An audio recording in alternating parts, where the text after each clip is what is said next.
Graham. Graham was born in 1920 in New Brunswick and died in 1968 in Toronto. But in between, he lived for several years in Montreal, and during that time wrote the 3 novels featuring Teed: The Crime on Côte des Neiges, 1951, Murder over Dorval, 1952, and the 3rd and final volume that you now hold in your hands, The Body on Mount Royal, 1953. As you might guess from the violence contained within the titles alone, Montrose was clearly a disciple of the hard-boiled school. His wisecracking gumshoe was a righter of wrongs, a good man to call when you're in a bad jam, a seeker of truth and maybe even justice, going down those mean streets, neither tarnished nor afraid. But les rues maudites that Teed traveled were not the American alleys and avenues of Philip Marlowe's Los Angeles, Sam Spade's San Francisco, or Mike Hammer's New York, but those of Notre Vie, from Craig Street, now Rue Saint-Antoine, to the neon-lit Descaries Strip, from the Boulevard to Dorchester, now René Lévesque. And it wasn't street names alone that made Teed so distinctive. He truly was one of us, a pur laine, Montrealer, no matter where his creator may have been born.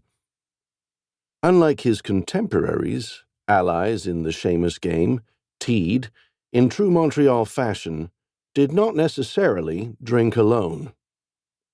Over the course of 3 novels, he and his best buddy McArnold, a byline bum working for the Montreal Clarion, and Teed's would-be Watson, put away an astounding amount of beer and other assorted alcoholic beverages, occasionally with the help of often on-duty Montreal homicide dick Raoul Framboise and other miscreants, while trying to sort out the mishmash of lies, treachery, violence, and jaw-dropping coincidence that were part and parcel of most hard-boiled plots of the time.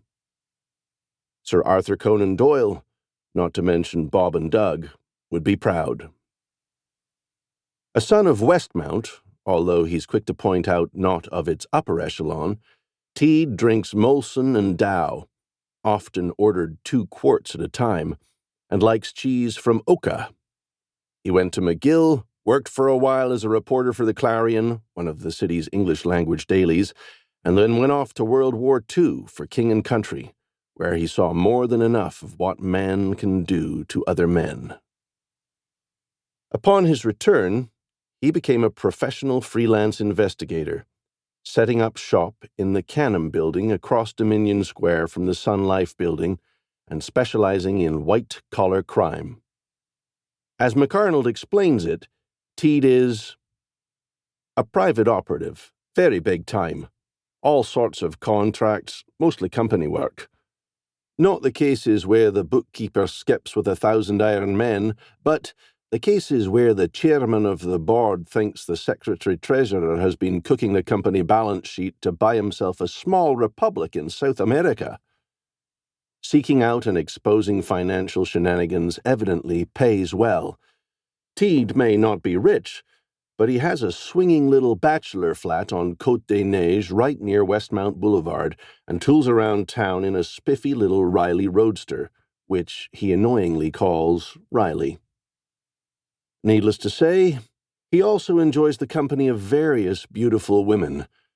But somehow, despite his lofty and lucrative corporate work, Russ manages to get involved in some pretty down and dirty business. His cases may not have the most logical of solutions, and coincidence, happenstance, and alcohol seem to be his chief deductive tools, but who cares? This truly is pulp fiction, chez nous, warts and all. And The Body on Mount Royal may be the best of the bunch. The plot is certainly tighter than its predecessors, although that may not be saying much, but the stakes, both mortal and personal, are just a little bit higher. There's vengeance and blackmail and treachery, and more than enough action to keep things hopping. As well, the local color is just